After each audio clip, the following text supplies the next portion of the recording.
Hello everyone, welcome to my YouTube channel. आज की video में हम डिस्कस करेंगे emergence of education as a basic discipline based on philosophy.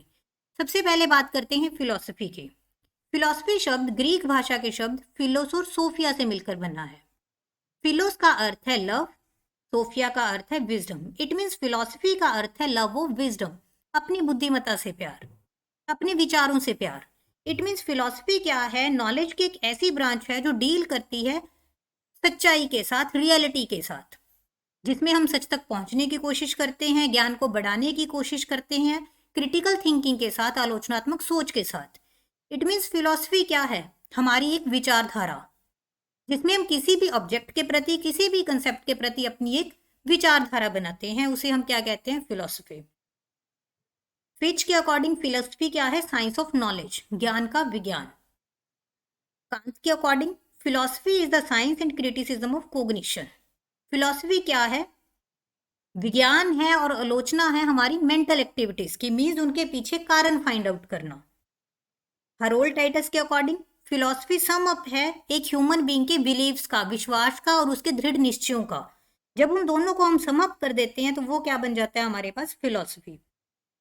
It means philosophy क्या है?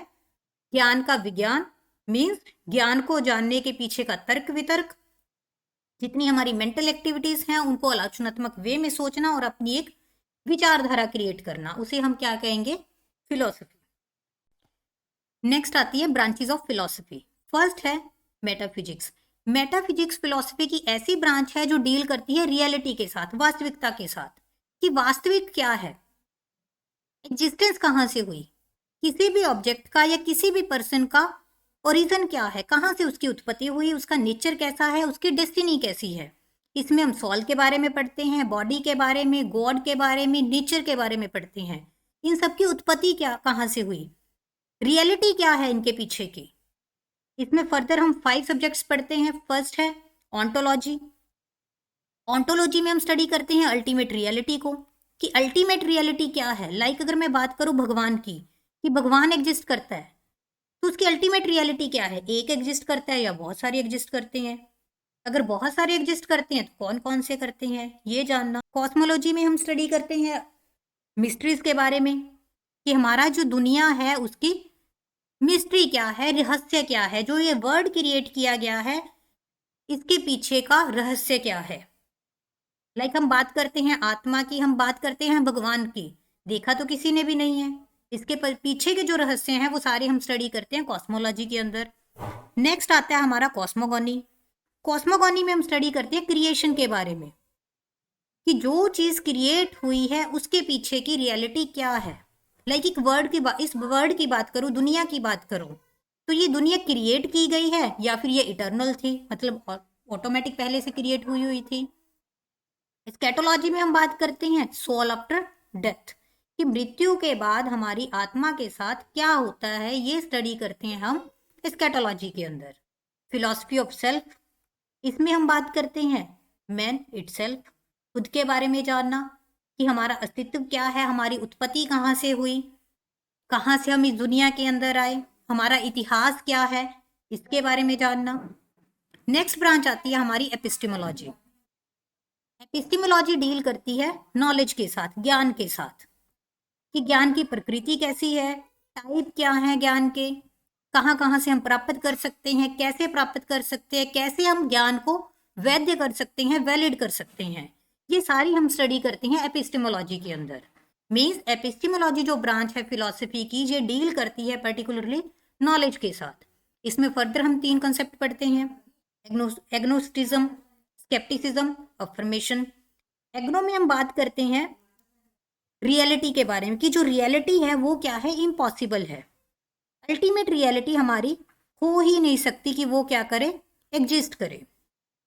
Scepticism में हम बात करते हैं क्वेश्चंस की, कि जो हम बात कह रहे हैं कि अल्टीमेट रियलिटी पॉसिबल नहीं है, उसके ऊपर क्वेश्चंस क्रिएट करना। अफर्मेशन में हम एक ऐसे लेवल पर आते हैं जिसमें हम क्या बताते हैं कि जो रियलिटी है उसकी एग्जिस्टेंस पॉसिबल है, लेकिन फुल ना हो के वो क्या होगी, फ्रैक्शनल होगी। मीन्स कुछ पार्ट उसका एक्चुअल में एग्जिस्ट करता है और कुछ पार्ट उसका एग्जिस्ट नहीं करता। मतलब पूर्ण रूप से हम ये नहीं कह सकते कि अल्टीमेट रियलिटी होती है, अल्टीमेटली कोई चीज क्या करती है, एग्जिस्ट करती है। नेक्स्ट ब्रांच आती है हमारी एक्सियोलॉजी। एक्सियोलॉजी डील करती है वैल्यूज के साथ, मूल्यों के साथ, जिसमें हम बात करते हैं ट्रिनिटी ऑफ ट्रुथ की। ट्रुथ, ब्यूटी एंड गुडनेस, सत्यम शिवम सुंदरम। सत्य की बात करते हैं, सुंदरता की बात करते हैं, भगवान की बात करते हैं। क्राइटेरिया देखते हैं, क्या राइट है, क्या रॉन्ग है, क्या अच्छा है, क्या बुरा है, अप्रूव करना चाहिए या नहीं अप्रूव करना चाहिए। अलग अलग टेक्निक्स के साथ रीजन को फाइंड आउट करते हैं, कारण को फाइंड आउट करते हैं। इसमें फर्दर हम 3 ब्रांचेस पढ़ते हैं, ethics, aesthetics and logic. Ethics में हम बात करते हैं हमारे मूल्यों की, कि क्या अच्छा है, क्या बुरा है, क्या सही है, क्या गलत है, किस चीज को अप्रूव करें हम, किस चीज को डिसअप्रूव करें। एस्थेटिक्स में हम बात करते हैं कला की, सुंदरता को अप्रिशिएट करना, सुंदरता का क्राइटेरिया क्या है, सुंदरता की प्रकृति क्या है, इस बारे में बात करना। लॉजिक में हम बात करते हैं रीजनिंग की, कि कारण क्या है, जिस भी टॉपिक के बारे में, किस भी कंसेप्ट के बारे में हम बात कर रहे हैं, उसके पीछे का कारण क्या है। हाइपोथेसिस क्रिएट करना, कंपैरिजन करना, डिवीजन करना, क्लासिफिकेशन करना, ये सारी चीजें किस में आ जाती हैं, लॉजिक में आ जाती हैं। तो इट मीन्स फिलॉसफी की 3 ब्रांचेस हैं, metaphysics, epistemology, axiology. Metaphysics deal करती है रियलिटी के साथ, एपिस्टेमोलॉजी डील करती है नॉलेज के साथ, एक्सियोलॉजी डील करती है वैल्यूज के साथ। नेक्स्ट है एजुकेशन एंड फिलॉसफी। एजुकेशन हम ऑलरेडी डिस्कस कर चुके हैं, क्या है, मॉडिफिकेशन ऑफ बिहेवियर। फिलॉसफी क्या है, लव ऑफ विजडम, बुद्धिमत्ता से प्यार, अपने विचारों से प्यार। इट मीन्स विचारों के बिना हम किसी के बिहेवियर को मॉडिफाई नहीं कर सकते। रूस के according philosophy and education are like the 2 sides of the same coin. एक ही सिक्के के 2 अलग अलग पहलू, 2 अलग अलग साइड्स। अगर एक थ्योरेटिकल है तो दूसरा क्या है, प्रैक्टिकल है। मीन्स अगर फिलॉसफी के थ्रू हम एम्स डिसाइड कर सकते हैं, तो एजुकेशन के थ्रू हम क्या करेंगे, उन्हीं एम्स को अचीव करेंगे। एक थ्योरेटिकल है और दूसरा क्या है हमारा, प्रैक्टिकल। स्पेंसर के according true education is practicable only by a true philosopher. एक जो सही फिलोसफर है, सच्चा फिलोसफर है, वही क्या कर सकता है, एजुकेशन को प्रैक्टिस में लेके आ सकता है, अभ्यास में लेके आ सकता है। फिच के according the art of education will never attain complete clearness without philosophy. कि जो एजुकेशन की कला है, शिक्षा की कला है, उसको हम कभी भी कंप्लीटली अटेन नहीं कर सकते। जो एम्स ऑब्जेक्टिव्स हमने डिसाइड किए, उसको हम कंप्लीटली तभी अटेन कर पाएंगे अगर हमारी विचारधारा उन एम्स और ऑब्जेक्टिव्स के साथ मैच होती है। लाइक अगर मैं बात करूं कि एक आइडियलिस्ट फिलॉसफी का पर्सन है, उस जो एम्स और ऑब्जेक्टिव डिसाइड किए गए हैं वो प्रैग्मेटिक फिलॉसफी के डिसाइड किए गए हैं, क्या वो उनको अटेन करने में हेल्प करेगा, नहीं, क्योंकि वहां कॉन्ट्राडिक्टरी सिचुएशंस होगी उनकी फिलॉसफी के अंदर। तो मीन्स फिलॉसफी के बिना हम अपने एजुकेशनल एम्स और ऑब्जेक्टिव्स को अचीव नहीं कर सकते। नेक्स्ट है relationship between education and philosophy. दोनों में क्या रिलेशनशिप है। First, education as a base for philosophy. Education philosophy के लिए एक आधार का काम करती है, एक बेस प्रोवाइड करती है फिलॉसफी को। फिलॉसफी की हमने बात की थी कि क्या है, थ्योरेटिकल है। एजुकेशन क्या है, प्रैक्टिकल है। तो मीन्स ये इसको एक आधार प्रदान करती है अपने विचारों को आगे पहुंचाने के लिए। Philosophy and education are 2 sides of the same coin. एक ही सिक्के के 2 पहलू। पहले भी हमने बात की डेफिनेशन में रॉस के अकॉर्डिंग कि एक ही सिक्के के 2 पहलू हैं, 2 अलग अलग साइड्स हैं, जो दोनों एक दूसरे के बिना अधूरी हैं। अगर दोनों हैं तो उस सिक्के की वैल्यू है, अदरवाइज सिक्के की वैल्यू नहीं है। Education as a mean to achieve goal. Philosophy के थ्रू हम क्या करते हैं, गोल्स को डिसाइड करते हैं, लेकिन एजुकेशन क्या करेगी, उन गोल्स को अचीव करने में हमारी हेल्प करेगी, एक साधन का काम करेगी उन गोल्स को अचीव करने के लिए। Education is the dynamic side of philosophy. Philosophy की डायनेमिक साइड है जिसमें हम चेंज कर सकते हैं, चेंज करके उस फिलॉसफी को हम क्या कर सकते हैं, इंप्लीमेंट कर सकते हैं through education. Education teach what philosophy believes. Philosophy जिन चीजों में विश्वास करती है, एजुकेशन उन्हीं चीजों को टीच करती है, पढ़ाती है, आगे तक इंप्लीमेंट करती है। Philosophy is the basis of different aspects of education. जो एजुकेशन के डिफरेंट एस्पेक्ट्स हैं, चाहे एम्स हैं, करिकुलम है, टीचिंग मेथड्स हैं, AIIMS, curriculum, teaching methods, time table, या फिर हमारा इवेल्युएशन टेक्निक्स हैं, इन सब का क्या है आधार फिलॉसफी। जैसी हमारी फिलॉसफी होगी वैसे ही हमारे डिफरेंट एस्पेक्ट्स होंगे। लाइक अगर मैं बात करूं कि मैं फॉलोअर हूं आइडियलिज्म फिलॉसफी की, तो मैं जो एम्स डिसाइड करूंगी वो किस पर बेस्ड होंगे, आइडियलिस्ट फिलॉसफी पर बेस्ड होंगे। अगर मैं प्रैग्मेटिक फिलॉसफी को फॉलो करती हूँ तो एम्स भी कैसे होंगे, प्रैग्मेटिक फिलॉसफी पर बेस्ड होंगे। तो मीन्स फिलॉसफी क्या करती है, अफेक्ट करती है एजुकेशन के डिफरेंट एस्पेक्ट्स को। Education is transmitter and propagator. Education के थ्रू हम क्या कर सकते हैं, फिलॉसफी को ट्रांसमिट कर सकते हैं एक जनरेशन से दूसरी जनरेशन तक, या एक पर्सन से दूसरे पर्सन तक। Great philosophers have been great educationist. जो बड़े बड़े फिलोसफर हुए हैं वो बड़े बड़े एजुकेशनिस्ट भी हैं। लाइक अगर गांधी जी की बात करें, बहुत बड़े फिलोसफर हैं, बहुत बड़े एजुकेशनिस्ट भी हुए हैं। Education as a basic discipline based on philosophy, कि एजुकेशन को जब हम एक बेसिक डिसिप्लिन के रूप में देखते हैं तो वो कैसे फिलोसफी के ऊपर आधारित है, कैसे वो दर्शन शास्त्र पर डिपेंडेंट है। फिलोसफी क्या करती है, डायरेक्ट इम्पैक्ट करती है एजुकेशन के डिफरेंट एस्पेक्ट्स को। सबसे पहले हम बात करते हैं एम्स ऑफ एजुकेशन की। जो एम्स ऑफ एजुकेशन है वो डायरेक्टली रिलेट करते हैं ह्यूमन बीइंग की लाइफ के साथ, और उसकी लाइफ डायरेक्टली रिलेट करती है उसकी फिलॉसफी के साथ, विचारधारा के साथ। इट मीन्स जैसी फिलॉसफी होगी वैसे ही एम्स डिसाइड किए जाएंगे, वैसे ही एम्स को अचीव करने की कोशिश की जाएगी। लाइक आइडियलिस्ट हैं, उनके अकॉर्डिंग अलग तरीके के एम होंगे। प्रैग्मेटिक अलग तरीके के एम्स को सजेस्ट करेगा, नेचुरलिस्ट अलग तरीके के एम को सजेस्ट करेंगे। इट मीन्स जैसी फिलॉसफी होगी वैसे ही हम एम क्या करेंगे, डिजाइन करेंगे किसी भी एजुकेशनल सिस्टम के लिए। Philosophy and curriculum. करिकुलम को मेनली एक टीचिंग लर्निंग प्रोसेस का बैकबोन माना जाता है, एक रीढ़ की हड्डी माना जाता है, कि अगर हमने करिकुलम को सही ढंग से डिजाइन किया है तो हमारी एजुकेशनल प्रोसेस भी क्या होगी, अच्छी होगी, सक्सेसफुल होगी। जैसे एम्स ऑफ एजुकेशन फिलॉसफी से अफेक्ट होते थे, सेम करिकुलम भी अफेक्ट होगा हमारी विचारधारा से। जैसी हमारी विचारधारा होगी वैसा ही करिकुलम हम डिजाइन करने की कोशिश करेंगे। लाइक बात करूं मैं प्रैग्मेटिज्म फिलॉसफी की। प्रैग्मेटिज्म फिलॉसफी बात करती है लर्निंग बाय डूइंग की, प्रैक्टिकल नॉलेज की। तो उनके अकॉर्डिंग जो करिकुलम डिजाइन किया जाएगा वो सारा का सारा किस पे बेस्ड होगा, प्रैक्टिकल एक्टिविटीज पर बेस्ड होगा, रियल वर्ल्ड लाइफ स्किल से रिलेटेड होगा, रियल लाइफ में उसका क्या रोल है उस करिकुलम का, उस बेस पर डिजाइन किया जाएगा।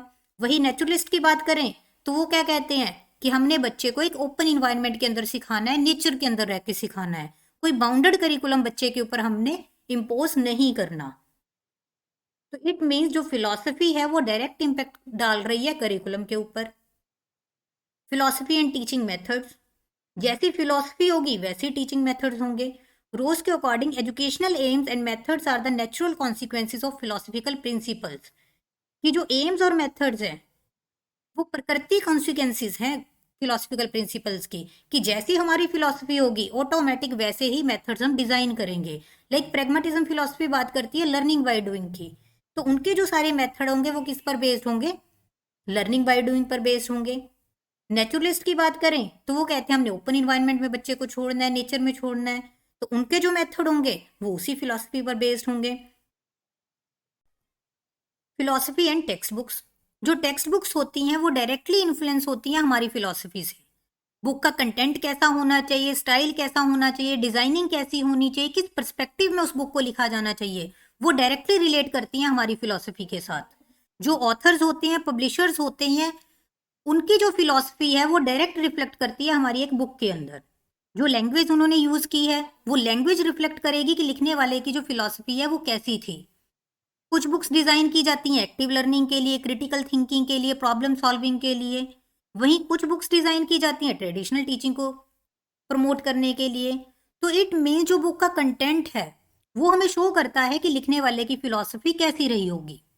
नेक्स्ट आता है फिलॉसफी एंड डिसिप्लिन। क्लासरूम का जो डिसिप्लिन है वो डायरेक्टली रिलेट करता है हमारी फिलॉसफी के साथ, कि हमारे डिसिप्लिन का नेचर कैसा होना चाहिए, ज्यादा सख्त होना चाहिए, एवरेज होना चाहिए, फ्लेक्सिबल होना चाहिए, स्ट्रिक्ट होना चाहिए। जैसी हमारी फिलॉसफी होगी वैसा ही हम क्या करेंगे, डिसिप्लिन क्रिएट करके रखेंगे। हमारी फिलॉसफी ही बताएगी कि हमने कैसा जो डिसिप्लिन है वो क्लास में मेंटेन करके रखना है। बच्चे को हमने ज्यादा सख्त डिसिप्लिन में रखना है, नॉर्मल में रखना है, या कभी सख्त में और कभी हमने उसको नॉर्मल में रखना है। नेक्स्ट आता है फिलॉसफी एंड टीचर। फिलॉसफी के अकॉर्डिंग टीचर कैसा होना चाहिए? एंडरसन के according it is important for a teacher to know some philosophy, he needs philosophy as a teacher. कि एक टीचर को कुछ फिलॉसफी के बारे में पता होना चाहिए, दार्शनिक शास्त्रता के बारे में पता होना चाहिए। फिलॉसफी उसके लिए किसका काम करती है? एक टीचर का काम करती है। मीन्स उसको विचारधाराओं के बारे में पता होना चाहिए। इससे टीचर क्या करेगा? एक पर्सन को समझ सकेगा, उसकी लाइफ को समझ सकेगा, उसकी एक्शंस को समझ सकेगा, उसके आइडियाज को समझ सकेगा और उसकी प्रॉब्लम्स को समझ सकेगा। Provide direction to the teacher. Teacher को एक दिशा प्रदान करती है फिलॉसफी कि मुझे किस तरीके का कंटेंट बच्चे को टीच करना है, किस तरीके का डिसिप्लिन मुझे क्लास में मेंटेन करना है। Serve as a guide to the teacher for experiments. अगर टीचर कोई एक्सपेरिमेंट कर रहा है तो फिलॉसफी क्या करेगी? उसके लिए एक गाइड का काम करेगी। Enables a teacher to handle disciplinary problem. जो क्लास में डिसिप्लिन की प्रॉब्लम आती है उसको हैंडल करने का काम कर सकता है। Enable teachers to think critically, constructively and rationally. Teacher को इनेबल बनाती है आलोचनात्मक रूप से सोचने के लिए, वाइडर लेवल पर सोचने के लिए, तर्क वितर्क करने के लिए। Philosophy and student. स्टूडेंट कैसा होना चाहिए? फिलॉसफी एम्पावर करती है बच्चे के अंदर की स्किल्स, उसकी नॉलेज को, उसके देखने के नजरिए को, कि जो चीज वो सीख रहा है, जो नॉलेज वो गेन कर रहा है, वो उसे कहाँ कहाँ अप्लाई कर सकता है, कैसे वो उसको क्रिटिकली एग्जामिन कर सकता है। वो एनकरेज करती है उसे अपने अंदर देखने के लिए। लाइक हमने मेटाफिजिक्स में बात की थी, फिलॉसफी फॉर सेल्फ, खुद के बारे में जानना। तो फिलॉसफी एक स्टूडेंट को इनेबल करती है कि वो इंट्रोस्पेक्ट कर सके, खुद के बारे में देख सके, खुद के अंदर झांक कर देख सके, सेल्फ एग्जामिनेशन कर सके, ताकि वो अपनी वीकनेस और अपने स्ट्रॉन्ग पॉइंट को देख सके, खुद के विश्वास को देख सके, खुद की वैल्यूज को देख सके। Philosophy and school. स्कूल को डायरेक्टली अफेक्ट करती है उसकी हायर अथॉरिटी की फिलॉसफी। जैसी उनकी फिलॉसफी होगी वैसे ही क्या होगी? स्कूल की एडमिनिस्ट्रेशन होगी। लाइक अगर higher authority child centred approach को मानती है तो एजुकेशन भी चाइल्ड सेंटर्ड प्रोवाइड करेंगे। टीचर सेंटर्ड को मानती है तो टीचर सेंटर्ड एजुकेशन प्रोवाइड करेंगे। इंक्लूसिव एजुकेशन को मानती है तो इंक्लूसिव एजुकेशन प्रोवाइड करेंगे, डाइवर्सिटी को साथ लेके चलेंगे। इट मीन स्कूल का जो एडमिनिस्ट्रेशन वर्क है वो डायरेक्टली अफेक्ट होता है फिलॉसफी से। नेक्स्ट है फिलॉसफी एंड इवेल्युएशन। जो इवेल्युएशन टेक्निक्स हैं वो भी डायरेक्टली रिलेट करती हैं फिलॉसफी से। जैसी हमारी फिलॉसफी होगी वैसे ही हम इवेल्युएशन टेक्निक्स डिसाइड करेंगे। बच्चे को हमने थ्योरेटिकली असेस करना है या उसको हमने प्रैक्टिकली असेस करना है। लाइक अगर मैं प्रैग्मेटिक फिलॉसफी की बात करूं तो वो बात करते हैं लर्निंग बाय डूइंग की, कि बच्चे को करके सीखना है। मीन्स हम असेस भी कैसे करेंगे? उसकी मोटर स्किल्स को करेंगे कि बच्चा कर सकता है या नहीं। नेचुरलिस्ट की बात करें तो वो कहते हैं कि बच्चे इन्वायरमेंट में रह के सीखेंगे, तो हम उसको ऑब्जर्व करके देखेंगे कि बच्चे ने क्या सीखा। It means philosophy direct impact डालती है हमारी इवेल्युएशन टेक्निक पर। आई होप ये कंटेंट आपके लिए यूजफुल होगा। मिलते हैं नेक्स्ट वीडियो में। Thanks for watching.